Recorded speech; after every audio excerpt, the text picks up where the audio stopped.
హైదరాబాద్లోని నాంపల్లిలో ఓ ఫర్నిచర్ షాప్లో భారీ అగ్ని ప్రమాదం చోటు చేసుకుంది. నిన్న మధ్యాహ్నం ఈ ప్రమాదం చోటు చేసుకోగా ఈ రోజు ఉదయం వరకు మంటలు కొనసాగాయి. అనంతరం రెస్క్యూ సిబ్బంది రంగంలోకి దిగి సెల్లార్లో ఉన్న 5గురి మృతదేహాలను వెలికితీశారు. అనంతరం పోస్ట్ మార్టం నిమిత్తం ఉస్మానియా ఆసుపత్రికి మృతదేహాలను తరలించారు. ఈ ప్రమాదంలో ప్రాణాలు కోల్పోయిన వారిని వాచ్మెన్ బేబీ, అఖిల్, ప్రణీత్, మహమ్మద్ ఇంతియాజ్, హబీబ్ గా గుర్తించారు. కాగా ఈ ప్రమాదంపై మంత్రి పొంగులేటి శ్రీనివాసరెడ్డి స్పందించి తీవ్ర దిగ్భ్రాంతి వ్యక్తం చేశారు. ఈ ప్రమాదంలో 2 చిన్నారులు, 1 వృద్ధురాలితో సహా మొత్తం 5గురు మృతి చెందడం పట్ల ఆయన విచారం వ్యక్తం చేస్తూ మృతుల కుటుంబాలకు ప్రభుత్వం తరపున 5 లక్షల రూపాయల చొప్పున ఎక్స్గ్రేషియా ప్రకటించారు.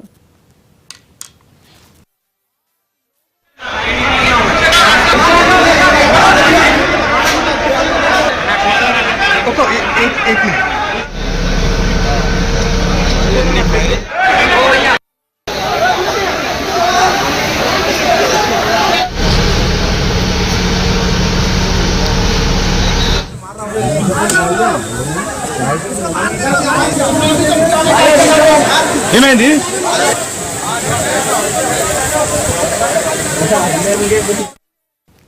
బాధితులకు తక్షణ సహాయం అందించాలని, ప్రమాద ఘటనపై పూర్తి స్థాయిలో విచారణ జరపాలని హైదరాబాద్ జిల్లా కలెక్టర్ హరిచందన్ను మంత్రి ఆదేశించారు. అలాగే పోలీసులు, ఫైర్ సిబ్బంది ప్రాథమిక విచారణలో షాపు యజమాని నిర్లక్ష్యం వల్లే ఈ భారీ అగ్ని ప్రమాదం జరిగినట్లు తేలిందని మంత్రి స్పష్టం చేశారు. సెల్లార్లో నిబంధనలకు విరుద్ధంగా ఫర్నిచర్ సామాగ్రిని నిల్వ చేయడం వల్ల మంటలు వేగంగా వ్యాపించాయని, ఇప్పటికే ఈ ఘటనకు కారణమైన నిందితుడిని పోలీసులు అదుపులోకి తీసుకున్నారని మంత్రి పొంగులేటి శ్రీనివాసరెడ్డి వెల్లడించారు.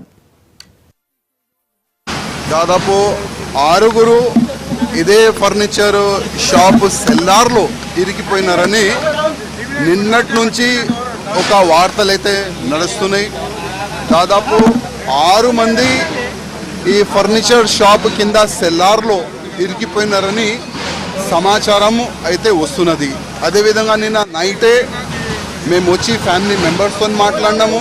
అదేవిధంగా ఈ ఫైర్ సిబ్బందులతోని, అధికారులతోని, పోలీస్ అధికారులతో కూడా మాట్లాడినాం.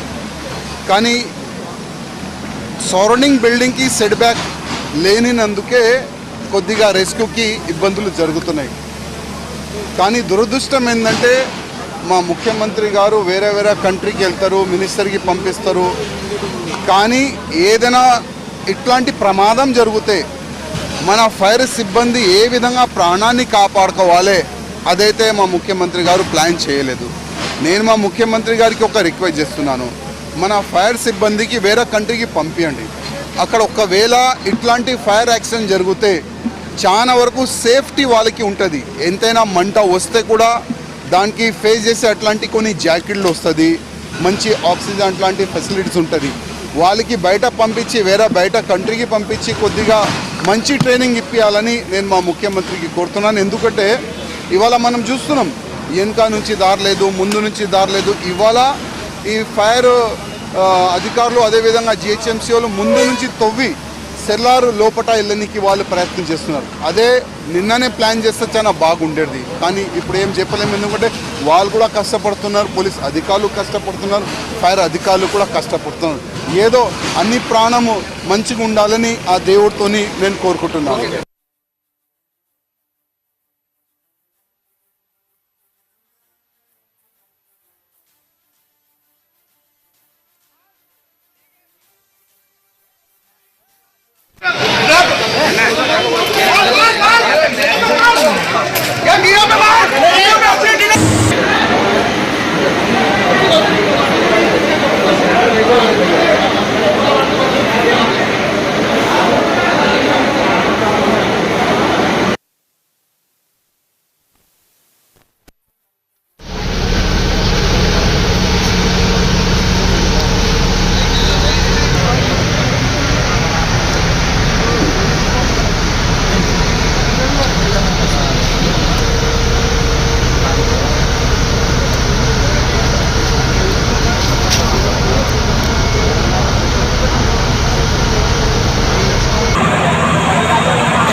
నాంపల్లి ఫర్నిచర్ షాప్ లో జరిగినటువంటి అగ్ని ప్రమాదానికి సంబంధించిన పూర్తి వివరాలను మా స్పెషల్ కరెస్పాండెంట్ దుర్గేష్ లైవ్ లో అందిస్తారు. దుర్గేష్, చెప్పండి.